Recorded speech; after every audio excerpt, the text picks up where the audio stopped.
Olá pessoal, vamos continuar então nossas aulas falando sobre distribuição física, ok? Nessa segunda aula então iniciaremos dizendo aí sobre composição de tarifas de transportes, ok? Então iremos utilizar essa nomenclatura abaixo aqui: custo fixo, horas trabalhadas, capacidade, viagem, custo da viagem, não é? Despesas administrativas de transporte, taxa de expedição, despesas variáveis ou custos variáveis, margem bruta, despesas de manutenção, número de desembarques e número de viagens. Para que vamos usar todas essas reduções, toda essa nomenclatura? Iremos utilizar na composição de tarifas de transporte, não é? Então, por exemplo, para calcular o transporte rodoviário, não é? O custo de carga e descarga, que será o custo fixo dividido pelo total de horas trabalhadas, vezes a taxa de carga e descarga. Qual é a taxa? Qual é o percentual de cargas e descargas, né? A quantidade utilizada de cargas e descarga, realizada de cargas e descargas durante o mês. Qual é a taxa diária? Dividido pela capacidade. Qual é a capacidade instalada, a quantidade de equipes e equipamentos que eu tenho para eu obter aqui então qual é o custo da carga e descarga, né? Quanto isso vale. O custo de transferência, né? O custo de viagem de um ponto ao outro, né? Utilizando o transporte rodoviário. Então, o custo de transferência, você terá aí o custo fixo dividido pelas horas trabalhadas vezes o valor da viagem, vezes a viagem, né, quantidade de viagem, mais o custo da viagem, não é? Quanto custa a viagem, não é?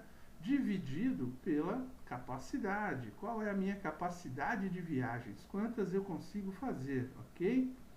O custo administrativo, né, o DAT, custo administrativo, ele será o DAT, né, o custo administrativo dos transportes, dividido pela taxa de expedição, ou seja, quantas expedições eu faço, não é?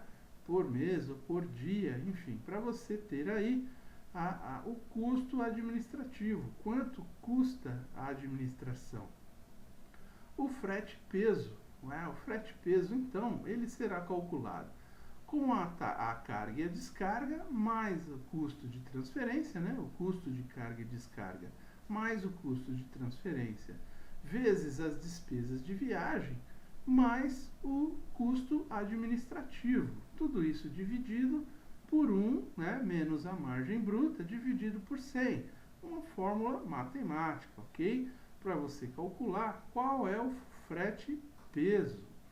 O custo de coleta e entrega é igual ao custo fixo mais o custo variável mais as despesas de manutenção. Mais não, vezes, né? O custo variável vezes as despesas de manutenção. Dividido aí pelo número de descargas vezes o número de viagens vezes a capacidade, ok? Então, essas fórmulas elas vão se complementando, não é? Calculamos primeiro cargas e descargas, depois transferências, depois custo administrativo, chegamos então ao frete peso. Calculamos também o frete, né, o custo de coleta e entrega, e temos o custo financeiro, né, que é igual a uma taxa financeira, né? Essa é uma fórmula matemática, 1 mais a taxa de juros dividido por 100, né, com o prazo elevado aqui, menos 1. Ou seja, isso aqui é uma fórmula de matemática financeira no juros compostos, ok? Tranquilo, isso aqui nas aulas de matemática financeira você mata a pau, aprende facinho. Frete final, né? Então como fica a composição do frete final? Qual é a fórmula utilizada? O frete peso ele será então igual ao custo da carga e descarga, ao custo da tarifa de transferência, né, o custo da transferência, vezes as despesas variáveis, mais o custo administrativo, mais o custo de coleta e entrega. Tudo isso dividido por 1 menos a margem, dividido por 100, mais o custo financeiro, ou seja, o custo do frete final é o custo de todos os processos aqui calculados anteriormente, ok? Essas fórmulas são facilmente identificadas dentro dos softwares, né, de cálculo de frete, que fará tudo isso para você. Aqui é importante para entender como essas fórmulas são montadas, né, para que elas servem, como elas são realizadas. Caso você tenha que fazer uma conferência, você saiba qual é a fórmula que deve ser utilizada, ok? Vamos então adiantar sobre planejamento de transferências de carga. A questão do planejamento costuma ser resolvida com o uso da técnica de programação linear, ou chamado problema de transporte, um clássico de programação linear. O problema pode ser descrito nos seguintes termos: dado que se dispõe de um conjunto de locais de origem com um certo nível de produção e de um conjunto de locais de destino com um certo nível de demanda, a questão-chave é quanto transportar de cada origem para cada destino, de forma a minimizar esse custo total de transporte que acabamos de ver aí, ok? Então, nada mais do que eu estou dizendo aqui é o seguinte: nós temos aqui vários locais de origem, né, de fabricação, e locais de destino, de demanda, né, diferentes, não é? Como que eu vou calcular isso? Quais são as fórmulas utilizadas, não é? Nosso exemplo aqui, nós temos o planejamento de transferências de carga definindo as origens, né? Produção. Eu produzo na origem 1, 15 mil, na origem 2, 25. Não é? Que me dá um total de 40. Só que esses 40 eu tenho destinos, né? A demanda para o local 1 é 20 mil, para o local 2, 10, para o local 3, 20. Então, como eu faço? Não é? Eu vou usar na origem, no destino, aqui 1, 2, 3, fazer uma tabelinha simples, tá? As origens 1, 2. Então, na primeira origem, eu tenho 15 toneladas, ok? Então, eu vou mandar 10 para o destino 1, 3 para o 2 e 5 para o 3. Não é isso?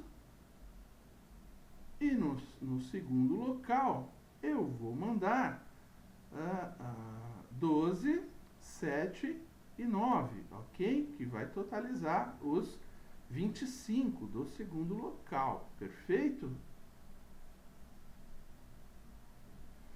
Essa conta aqui está errada, vamos só ajustar, ok? Um segundo só. Então, na verdade, aqui no custo de transporte é o valor está correto, não tem nada errado não, tá? Então é o seguinte: o primeiro destino, né, a primeira origem para o primeiro destino custa R$10 a tonelada. O segundo destino, ainda na primeira origem, custa R$3 a tonelada. No terceiro destino, na primeira origem, custa R$5 a tonelada. Ou seja, de cada origem para cada destino, eu tenho um valor de frete diferente, tá? Então, acima, no quadro de cima, são as quantidades, no quadro de baixo é o valor do transporte, ok? Como que eu resolvo isso, né? Através do método simplex. O que é isso? O próprio nome já vai dizer, aí é muito simples. Através da programação linear, e é possível, sim, encontrar a melhor solução em termos de fluxos de transportes, ok? De cada origem para cada destino, minimizando o custo total de transporte. Ferramentas, softwares de programação linear, exemplo, software Logware, as planilhas Excel, essas são as ferramentas que você pode utilizar para fazer esses cálculos, não é? O algoritmo de solução, qual é, né? Qual é a solução? Qual é o cálculo de solução? Achar uma solução inicial verificar se essa solução é ótima e encontrar uma nova solução. São 3 passos, ok? Então, qual que é o método simplex? Identifique o menor custo. Atribua a essa célula o maior volume possível, sem violar a oferta e a demanda, e retorna ao passo 1. Então, esse quadrinho aqui abaixo, o que ele nos mostra? Passo 1, passo 2, passo 3 e 4. Qual que é o menor custo? É o 3, não é? De acordo com o nosso primeiro quadro lá. Então, o que nós fazemos? Alocamos 10, a maior quantidade, no menor custo. E depois a gente procura o outro menor custo. Se ele é 5, eu vou alocar os 5, não é? Que eu tenho de sobra lá da primeira origem. E aí eu vou para a segunda origem, então. O próximo menor custo é 9. Eu vou alocar tudo que eu puder. O próximo menor custo é 12, eu vou alocar todo o restante, ok? Ou seja, é um exercício de você alocar, como diz aqui, atribua a essa célula de maior volume possível, sem violar a oferta-demanda, né? De quê? Do menor custo. Então, você vai pegar aonde nós temos o menor custo, como vimos aqui, o nosso menor custo é 3, né? No destino 2 é 3. E quanto que o destino 2 quer? No quadro acima ele pede 10 toneladas. Se o menor custo são 3, né, por tonelada, o que eu vou fazer? Eu vou destinar todos os 10 da primeira origem para ele, ok? E depois eu vou destinar o saldo dos 10, né? Eu produzi 15 na primeira origem, os outros 5 eu vou destinar para o local 3, que é R$5, é o menor custo. Ou seja, sempre a maior quantidade, procurando o menor custo. Simples, ok? Por isso, simplex, um método matemático que você encontrará em todos os softwares de gestão aí de transporte, tá? Transporte com transbordo, né? Cada centro de produção ou centro de consumo pode se tornar um ponto intermediário de transbordo, servindo de suprimentos para outros pontos, não é? É aquilo que nós chamamos de cross-docking em alguns casos, ok? Mas o transbordo, então, em qualquer estágio ou volume total, a soma das produções pode se concentrar num determinado ponto. Ou seja, ao invés de eu fazer lá aquelas entregas de origem a destino, eu posso mandar a minha produção toda para um local único, e esse local único é que vai fazer o transbordo, a distribuição da maior quantidade pelo menor custo, ok? Partindo de um único local e não de 2 locais diferentes. Cada ponto passa a ter uma capacidade fictícia, que pode ser maior que as produções. O ponto recebe mais de uma passagem do fluxo de carga. Eu quero dizer com isso aqui, a capacidade do ponto de transbordo, ela vai ser de acordo com a minha capacidade de envio de material, não é? E ela pode ser maior que as produções, ou seja, eu posso produzir lá 15 e 25 e ter um ponto que recebe uma quantidade muito maior do que isso, do que as duas quantidades produzidas juntas. Por quê? Eu posso ter interesses estratégicos, ok? Utilizar esse ponto, o fluxo desse ponto, ele pode ser maior que a capacidade de produção, perfeito? Pois muito bem, porque em determinados momentos ele pode me servir como buffer, né? Como pulmão, né? É um local estratégico de distribuição de carga, para sempre aproveitar o menor custo de transporte, tá? Canais de distribuição física, né? A distribuição física de produtos pode ser realizada através de diferentes tipos de canais, que podem ser classificados em 2 grandes blocos, não é? A saber, os tipos básicos de canais de distribuição física: distribuição direta, com ou sem estoques em fábrica, com ou sem transbordo, né? Um transit point, um ponto de trânsito. Ou seja, eu levo o material direto da minha fábrica para o cliente ou direto da minha fábrica para um ponto de transbordo que vai fazer a entrega direta também para vários clientes, vamos dizer assim. Eu vou realmente fazer um cross-docking lá para entrega em diversos clientes, sem fazer estoque em nenhum ponto.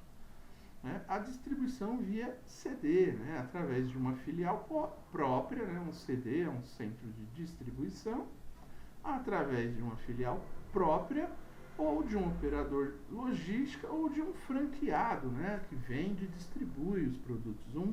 Um distribuidor, alguém que compra os meus produtos para fazer a venda em determinadas regiões do país, onde, por algum motivo, eu tenho pequena, né, um volume de vendas muito pequenas, que não compensaria eu transportar o meu produto até lá para vender. O que acontece? Um distribuidor que consolida várias cargas de diversos clientes, né, de diversos fornecedores, ele vai pagar um único frete para levar um montante de mercadoria, que o frete vai ser, né, mais econômico. E lá ele vai distribuir todas essas mercadorias, inclusive as minhas, ok? Muito bom. Distribuição direta, né? Quais são as vantagens dessa distribuição direta? Eu ganho em custos, reduz custos de estoque, não é? Eu não tenho estoque em nenhum ponto aqui, né? Nem no meu armazém, nem no ponto de transbordo, não é? Então eu não tenho estoques, com isso reduzo bastante os meus estoques. Produzir e mando direto para o cliente. Reduz quantidades estocadas e os custos de armazém. Eu posso ter custos de armazém muito otimizados, porque eu não estarei estocando material, não preciso controlar os custos, né? Não preciso ter grandes equipes trabalhando, nem muitos equipamentos de movimentação. Isso seria muito bom. Porém, temos, como em tudo na vida, as desvantagens, né? Nós podemos perder em outros custos, como, por exemplo, os fretes pagos são muito mais altos devido à carga fracionada. Ou seja, quando eu produzo algo e mando embora, e se eu por algum motivo não conseguir otimizar os veículos, carregar os veículos com o maior volume de carga possível, eu vou ter aqui fretes mais altos, eu vou ter um custo de frete mais alto. Então, eu tenho que otimizar esse meu frete, para que eu não tenha perdas em custos aqui. E perdas em faturamento, né? Gera perda de vendas devido ao nível de serviço ser mais baixo. Ou seja, quando eu faço esse tipo de entrega direta, eu não mantenho estoques, pode acontecer interrupções. O estoque, ele nunca é desejado. Por que ele existe? Porque nós queremos garantir que não haja interrupção nos processos logísticos, na cadeia logística, que não haja falta do produto. Por isso nós convivemos com os estoques, não é? É como se diria, é um mal necessário, né? O estoque ele é necessário para quê? Para equilibrar, não é? o canal de distribuição, para que não ocorra interrupções, para que não ocorra não conformidades, ok? Já a distribuição via centro de distribuição, né, ela tem, via CD, ela tem algumas vantagens. Você pode ganhar em custos, né, porque você vai reduzir os valores do frete devido a transferências de grandes volumes. Então, o frete de transferência para um determinado local, ele vai ficar mais barato. Ao invés de você mandar direto para clientes muito distantes, o frete seria muito mais caro. Então você centraliza o envio do material para um local através de um veículo apenas, né? Isso reduz os custos. Você vai ganhar em faturamento, porque você aumenta o volume de vendas, devido à melhoria nos serviços. Por quê? Você terá produto disponível próximo ao ponto de venda, ou seja, vendeu, você repõe o ponto de venda.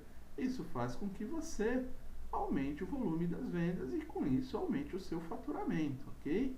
Ganhos em margens, né? A melhoria do markup, né?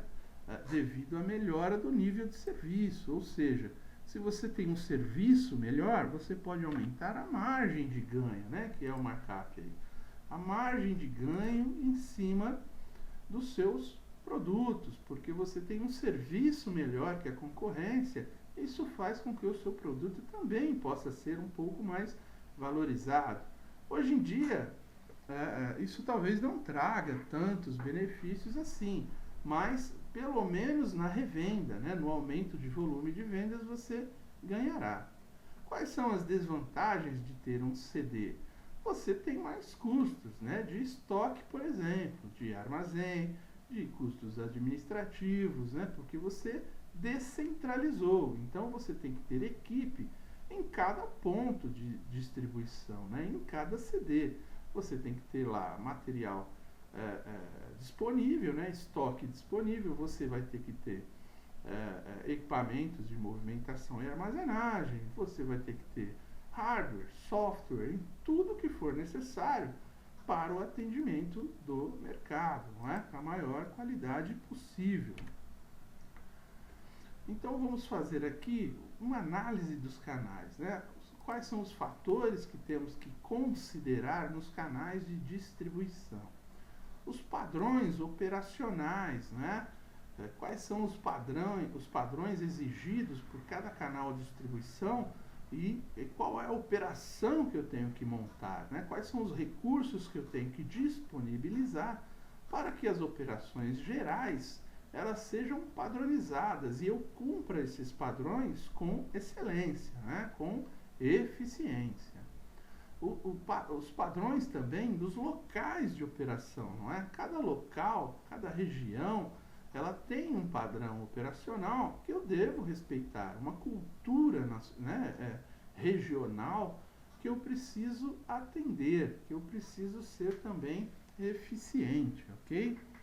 A variação dos impostos, né? Então o ICMS ele tem aí uma característica de ter ser um tributo que varia de regiões, não é? Nordeste, Norte, Sul, Sudeste, cada um tem uma taxa de ICMS diferente. Para quê? Para incentivar o consumo, né? E igualar, vamos dizer assim, a capacidade de pagamento, não é? De venda daquele produto nas regiões menos desenvolvidas. Sobre o aspecto político, isso pode ser até discutível, mas na prática é assim que funciona, ok? Variação regional, né, em encargos sobre faturamento, não é? Ou seja, você pode ter taxas, né, contribuições sociais diferentes, você pode ter tributação diferente sobre faturamento, não é? Incentivo de faturamento, de tributação por região, enfim. Isso tudo também afeta aí os canais de distribuição. O nível de demanda da praça, né? Qual é o consumo daquela região, daquele local. O nível de margem dos produtos, né?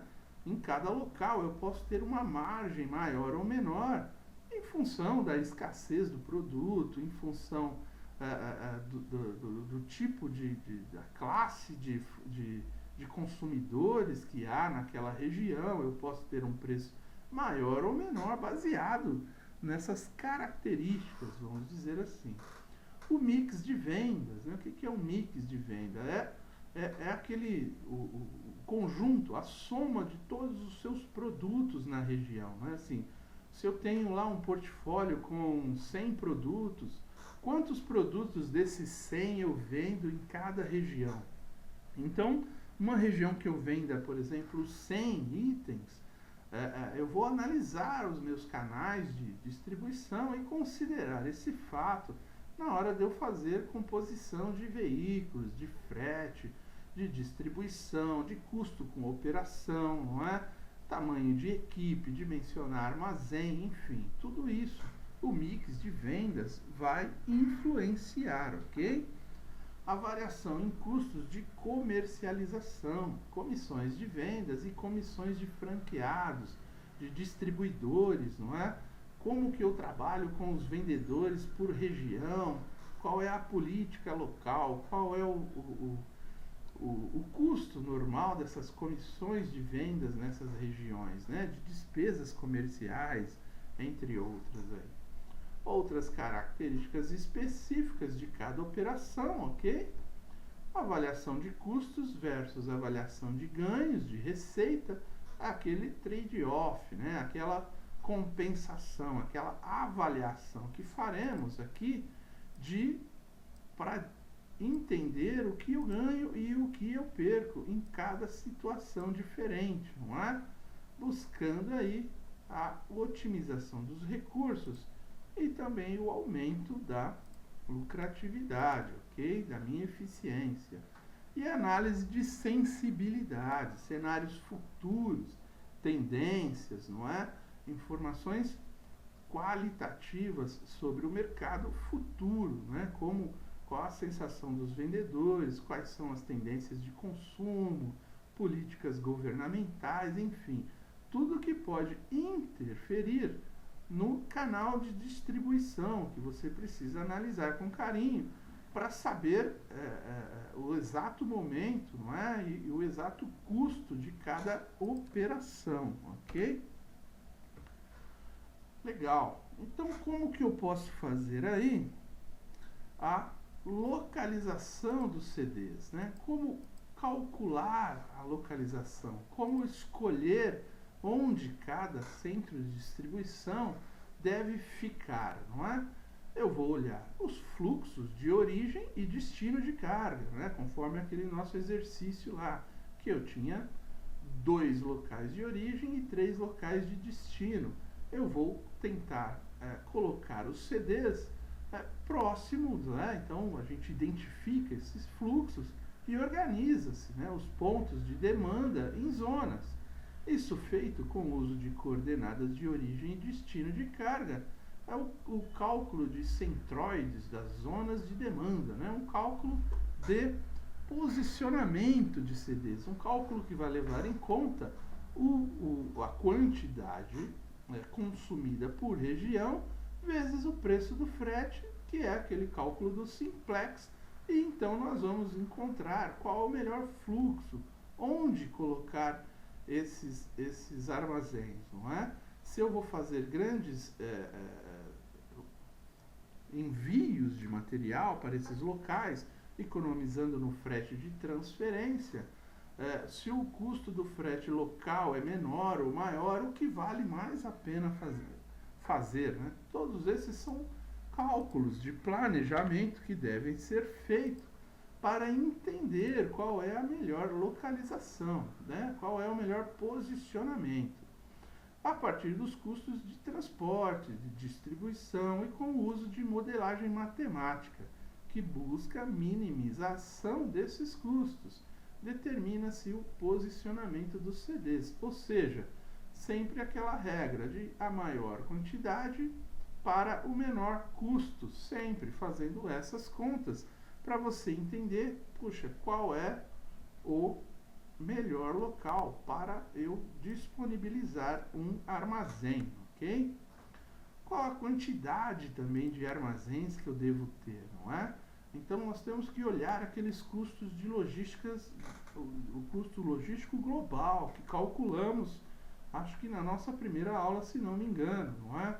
Custos de estoque, de armazenagem, de vendas perdidas, de transporte e distribuição. E aí nós vamos chegar numa quantidade ótima de CDs, não é? Por simulação, né? Identifica-se a quantidade de CDs que minimiza os custos logísticos globais. É aquilo que falamos lá nas primeiras aulas, né? de distribuição, na nossa primeira aula, que nós falamos, olha, é melhor você, às vezes, não ganhar tanto num único produto, num único segmento, porque, às vezes, aquela redução de custos, ela impacta num maior custo em outros processos, ou seja, nós vamos ter aqui que ir fazendo simulações entre várias situações possíveis para encontrar a melhor solução, ok? Isso tudo, obviamente, existem também ferramentas, né? Tecnologias de informação que com dados fornecidos dentro, né, cadastradas dentro dessa tecnologia, poderá auxiliar nesses cálculos. Mas a decisão, né, a última palavra, ela é qualitativa, ela vai depender do ser humano, ela vai depender de quem está analisando as informações, não é? Vamos então aqui a uns exemplos, né? Por exemplo, né, quantidade de CDs. Se eu tiver 2, eu vou ter um aumento máximo teórico do nível global de estoque, e aqui nós estamos falando em média, em regra, tá? Por exemplo, quando eu tenho um CD só, eu tenho um determinado custo. Quando eu tenho 2, eu já elevo o meu custo a mais, né, para cima, 41%. Quando eu tenho 3, eu chego a 73%. E quando eu tenho 4, eu tenho o dobro, são 100%. Eu aumento o meu custo global, né, de logística, de estoque, em 100%. São níveis teóricos. O ideal é reduzir ao máximo estes números, não é? O tipo de uso dos armazéns, por exemplo, a armazenagem, ele vai custar 68%, né, 0,39 aqui, do custo total que nós estamos acima aqui colocando para 2, 3 ou 4 armazéns. Os corredores, eles custam em torno de 17,16%. A administração, né, o custo administrativo, 14,45%.